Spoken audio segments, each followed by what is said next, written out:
کہ انہوں نے سب کچھ قربان کیا، لیکن اللہ کی عبادت میں ذرہ برابر بھی کمی آنے نہیں دی۔ رسول اللہ صلی اللہ علیہ وسلم پہنچے حضرت فاطمہ رضی اللہ تعالیٰ عنہ کے گھر کو، دروازہ کھٹکھٹایا، اندر سے کمزور سی آواز آئی، من دق الباب، کون ہے دروازہ مارنے والے؟ کمزور سی آواز۔ 4 دن کا فاقہ حضرت فاطمہ کے گھر میں لگا ہوا ہے، 4 دن سے گھر کا چولہا نہیں جلا ہے، اور اسی بھوک اور پیاس کی وجہ سے حضرت فاطمہ رضی اللہ تعالیٰ عنہ بیمار پڑ گئی ہیں۔ رسول اللہ صلی اللہ علیہ وسلم نے دروازہ مارا، اندر سے آواز آئی، بے کون ہے؟ کہا کہ بیٹی تمہارا باپ محمد تمہارے دروازے پر آ کر کھڑا ہوا ہے۔ رسول اللہ صلی اللہ علیہ وسلم سے فرمایا، ابا جان آپ نے دروازہ کیوں کھٹکھٹایا؟ اندر تشریف لائیں۔ کہا کہ بیٹی اکیلا نہیں ہوں، میرے ساتھ ایک صحابی بھی موجود ہیں، عمران ابن حسین۔ کہا کہ ابا جان آپ تو اندر آ سکتے ہیں، صحابی کو اندر آنے کی اجازت نہیں۔ رسول اللہ صلی اللہ علیہ وسلم پریشان کہ بھئی صحابی سے کیا مسئلہ؟ ان صحابی کو اندر آنے سے حضرت فاطمہ کیوں روک رہی؟ تو پوچھا کہ بیٹی کیا بات ہے، یہ تو میرا صحابی ہے، میرا دوست ہے، یہ اندر کیوں نہیں آ سکتا؟ حضرت فاطمہ کا جواب سنو، فرمایا کہ ابا جان آج آپ کی بیٹی کے گھر میں صرف ایک چادر موجود ہے، عمران ابن حسین میرے واسطے غیر محرم ہیں، اور میرے پاس ایک چادر ہے، اور وہ چادر بھی کتنی کہ ابا جان اگر میں اس چادر کو اپنے چہرے پر ڈالتی ہوں پیر نظر آنے لگتے ہیں، اگر پیروں کو چھپانے کی کوشش کرتی ہوں تو سر نظر آنے لگتا ہے۔ اتنی غربت میں بھی حضرت فاطمہ رضی اللہ تعالیٰ عنہ کو اپنے پردے کا خیال ہے، اور آنے والی نسلوں کو بتلایا کہ تم طرح طرح کے بہانے کر کر اپنے جسم کی نمائش نہ کیا کرو، اپنے برقعوں کو غلط طریقے سے پہن کر لوگوں کی ہوس کا بھڑکانے کا ذریعہ نہ بنا کرو۔ یہ حضرت فاطمہ رضی اللہ تعالیٰ عنہ ہیں جنہوں نے بتلایا کہ دیکھو حیا عورت کا زیور ہوتا ہے۔ حضرت عمران ابن حسین کو آنے کی اجازت نہیں دی، رسول اللہ صلی اللہ علیہ وسلم نے اپنی کملی والی چادر نکالی اور اندر پھینکا، اور پھینک کر کہا کہ بیٹی فاطمہ اس چادر کو اوڑھ لے۔ یہ اسلام کی غربت کی کہانیاں ہیں۔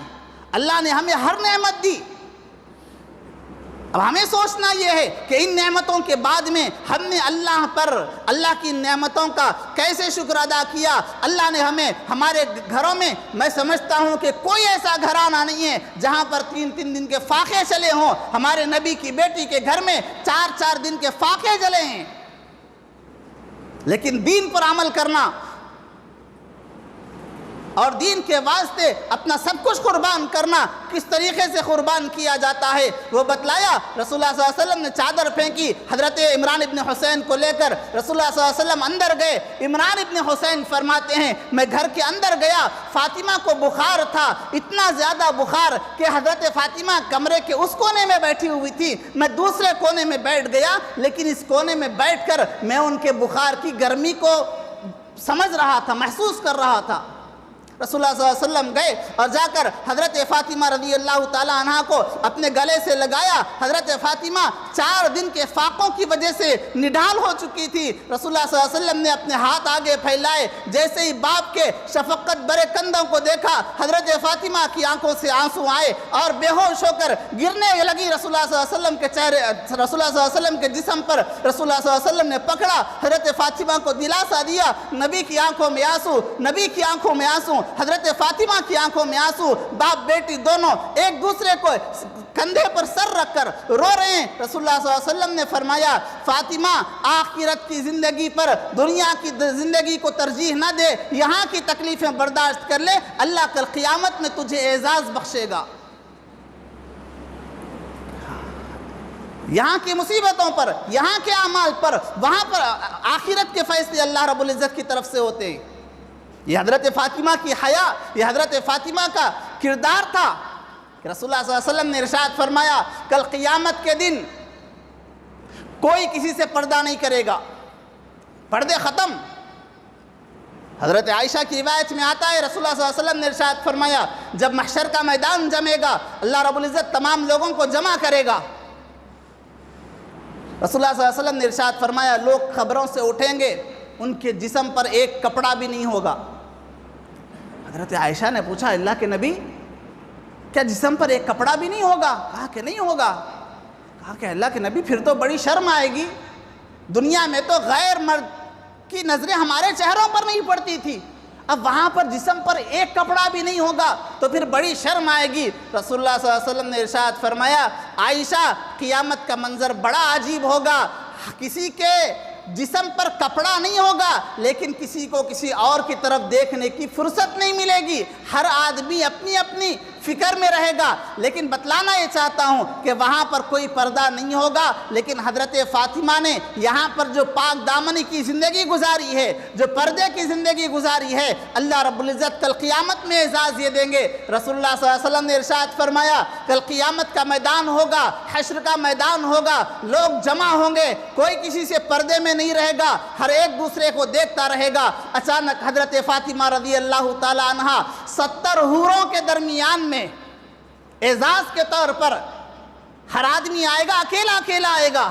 لیکن جب حضرت فاطمہ آئیں گی 70 حوروں کے جلوس میں حضرت فاطمہ کو لایا جائے گا۔ جیسے ہی حضرت فاطمہ آنے والی ہوں گی ایک آدمی اٹھ کر اعلان کرے گا، ایک فرشتہ اٹھ کر اعلان کرے گا اے لوگوں اپنی نظروں کو نیچے کرو، فاطمہ بنت محمد کا جلوس جا رہا ہے۔ وہاں پر بھی اللہ فرمائے گا کہ آج فاطمہ کے جسم پر کسی کی نظر نہیں پڑے گی، اپنی نظروں کو جھکا لو، یہ جنت کی شہزادی ہے، اب اس کا جلوس گزرنے والا ہے، اپنی نظروں کو نیچے کرو۔ یہ اعزاز ملتا ہے جو یہاں پر جیسی زندگی گزارے گا اللہ رب العزت اس کو وہاں پر ویسی نعمتیں عطا فرمائیں گے۔ یہاں پر ہم اپنی بچیوں کو سکھائیں یہ چیزیں کہ کس طریقے سے پردہ کیا جاتا ہے، ہم اپنے گھروں کی بچیوں کی نگرانیاں کریں، ان کے پردے کو صحیح ڈھنگ سے کریں۔ العیاذ باللہ، اللہ ماشاءاللہ بعض گھرانے ہوں گے، ورنہ تو آج ہماری گھر کی عورتیں اور ہماری گھر کی خواتین کے جو برقعے ہیں ان برقعوں کو دیکھ کر ایسا محسوس ہوتا ہے آئے کاش اس سے اچھا تو یہ ہوتا کہ بغیر برقعے کے ہی باہر نکل جاتی، اتنا تنگ لباس۔ رسول اللہ صلی اللہ علیہ وسلم نے ارشاد فرمایا عورت جب اس قسم کا لباس پہن کر جاتی ہے باہر نکلتی ہے تو ایک شیطان آتا ہے اس عورت کے پاس میں اور آ کر اس کی کمر پر بیٹھ جاتا ہے اور راستے پر چلنے والے مردوں کو ان کی نگاہوں کو اپنی طرف اشارہ کر کر کہتا ہے کہ آؤ ادھر دیکھو، اس عورت کو دیکھو، اس عورت کو دیکھو اور اپنی نفسانی خواہش کو پورا کرو۔ یہ شیطان کا بہترین مشغلہ ہوتا ہے، اس واسطے اپنی گھر کی عورتوں کو پردہ کروائیں۔ اور کیسا پردہ؟ شریعت کے مطابق پردہ۔ ہماری بچی برقع پہن کر نکلے، اس کے جسم کا کوئی حصہ نمایاں نہ ہو، یہ سکھائیں، آپ بہنوں کو سکھائیں، بیٹیوں کو سکھائیں، ماؤں کو سکھائیں، یہ بہت ضروری ہے۔ تو حضرت فاطمہ نے جیسا یہاں پر پردہ کیا اللہ رب العزت آخرت میں اس کا ویسے ہی بدلہ عطا فرمائیں گے کہ حوروں کے جلوس میں آپ نکلیں گی اور جب آپ کا وہاں سے گزر ہوگا اعلان ہوگا کہ اے لوگوں اپنی نظروں کو نیچے کرو، فاطمہ بنت محمد کا جلوس جا رہا ہے۔ ایک روایت حضرت فاطمہ رضی اللہ تعالیٰ عنہ کے تعلق سے سنا کر میں اپنی بات کو ختم کروں، چونکہ حضرت فاطمہ کا نام آیا ہے، بات حضرت فاطمہ کی فضیلت کی بیان نہیں ہو رہی اب اس وقت میں جو میں روایت آپ کے سامنے پیش کر رہا ہوں، لیکن حالات حاضرہ کے اعتبار سے ایک پیغام اور ایک سبق میں آپ کو دے کر اپنی بات کو ختم کرنا چاہتا ہوں۔ رسول اللہ صلی اللہ علیہ وسلم کی خدمت میں ایک خاتون کو لایا گیا، مخزومیہ نامی قبیلے کی خاتون، جنہوں نے چوری کی تھی، اور اسلام کا حکم یہ ہے کہ اگر کوئی چوری کرے تو اس کے ہاتھ کاٹ دیے جائیں۔ اب لوگوں کے درمیان میں بات چلی تو لوگوں نے کہا کہ بھئی یہ بڑے قبیلے کی عورت ہیں، رسول اللہ صلی اللہ علیہ وسلم کے پاس جا کر کچھ سفارش کر دیں گے کہ بھئی دوسروں کے ہاتھ تو کاٹتے ہیں، یہ ذرا بڑے قبیلے کی عورت ہے، اس کو کوئی چھوٹی موٹی سزا دے کر چھوڑ دیا جائے۔ اب بات کرنے کی ہمت کسی کو نہیں۔ اسلام کا انصاف کا دائرہ دیکھو، اسلام کا انصاف دیکھو، میرے نبی کا انصاف دیکھو۔ حضرت اسامہ ابن زید رضی اللہ تعالیٰ عنہ کو بھیجا گیا رسول اللہ صلی اللہ علیہ وسلم کے پاس، آپ جا کر بات کریں کہ اس عورت کی سزا میں کچھ تخفیف کر دی جائے، دوسروں کے واسطے الگ سزا، ان کے واسطے الگ سزا۔ رسول اللہ صلی اللہ علیہ وسلم کے سامنے جب بات آئی، رسول اللہ صلی اللہ علیہ وسلم نے ارشاد فرمایا تم نے لوگوں کے درمیان میں دیواریں کھڑی کر دی ہیں کہ یہ بڑا آدمی، یہ چھوٹا آدمی، بڑا آدمی گناہ کرے گا ہم اس کو چھپا لیں گے، چھوٹا آدمی گناہ کرے گا اس کو بڑی سے بڑی سزائیں دیں گے۔ یاد رکھو بنی اسرائیل نے بھی یہی غلطی کی تھی جس کی وجہ سے اللہ نے ان کو ہلاک کر دیا کہ اگر ان میں سے کوئی بڑا آدمی اگر غلطی کرتا تو اس کو چھپا دیا جاتا تھا، چھوٹا آدمی اگر غلطی کرتا تو اس کی پکڑ ہو جایا کرتی تھی۔ اس کے بعد میں رسول اللہ صلی اللہ علیہ وسلم نے جو جملہ ارشاد فرمایا وہ سنہرے الفاظ سے لکھنے کے قابل ہے۔ رسول اللہ صلی اللہ علیہ وسلم نے ارشاد فرمایا خدا کی قسم اگر میری بیٹی فاطمہ بھی اگر چوری کرتی میں اس کے بھی ہاتھ کاٹ دیتا، میری بیٹی فاطمہ بھی اگر چوری کرتی میں اس کے بھی ہاتھ کاٹ دیتا۔ یہ ہے انصاف اسلام کا کہ آپ جہاں کہیں ظلم ہوتے ہوئے دیکھیں اس کے خلاف میں آواز اٹھائے، اور جہاں کہیں آپ کے سامنے فیصلے کرنے کا موقع آئے آپ بڑے کو نہ دیکھیں، آپ چھوٹے کو نہ دیکھیں۔ یاد رکھیں یہ مظلوم جس کے اوپر ظلم ہوتا ہے اس کی جو بد دعائیں ہوتی ہے وہ اللہ کے عرش کو ہلا کر رکھ دیتی ہے۔ اسلام کا یہ قانون سیکھنے کی ضرورت ہے، صرف مسلمانوں کو نہیں غیر مسلم کو بھی۔ چند دن پہلے ہاتھرس میں ایک واقعہ پیش آیا، یو پی کے ضلع میں ایک دلت لڑکی کو وحشیانہ اور جانوروں کے طریقے پر اس بیچاری کا جو ہے نا عزت لوٹی گئی۔ ہمارے شہر حیدرآباد میں ایک لڑکی کی عزت لوٹی گئی، اور یہ لوگ اپنی حکومتوں کی بنیاد پر، اپنی طاقتوں کی بنیاد پر یہ سمجھتے ہیں کہ ہم جو چاہے کر سکتے ہیں، زمین ہماری، حکومت ہماری۔ لیکن ان کو یاد رکھنا چاہیے مظلوموں کی بد دعائیں کبھی خالی نہیں جاتی، مظلوموں کی بد دعائیں اللہ کے عرش کو ہلا دیتی ہیں۔ ان کی یہی بد دعائیں، ان مظلوموں کی یہی بد دعائیں کل کے دن ان کے واسطے ایسا دن لائیں گی کہ تاریخ میں ان کا نام مٹ جائے گا۔ اس واسطے مظلوموں کی بد دعاؤں سے بچنے کی بہت زیادہ ضرورت ہے۔ الغرض اسلام کا نظام عدل میں آپ کے سامنے ذکر کر رہا تھا۔ رسول اللہ صلی اللہ علیہ وسلم نے ارشاد فرمایا میری بیٹی فاطمہ بھی اگر چوری کرتی تو میں اس کے بھی ہاتھ کاٹ دیتا۔ یہ اسلام کا عدل ہے، اس عدل کو اپنے زندگیوں میں بھی لائیں کہ ہم کبھی بھی فیصلہ کرنے کا موقع آئے، خاندانوں کا مسئلہ ہو، دوستوں کا مسئلہ ہو، ہمیشہ حق کا ساتھ دیں۔ بڑوں کا ساتھ دینا، عہدوں کا ساتھ دینا یہ ہماری شان نہیں ہے، ہمیں تو سکھلایا گیا ہمیشہ حق بات کا ساتھ دیں۔ اللہ رب العزت سے دعا ہے اللہ رب العزت ہم سب کو رسول اللہ صلی اللہ علیہ وسلم کی تعلیمات پر عمل کرنے کی توفیق عطا فرمائے، آمین۔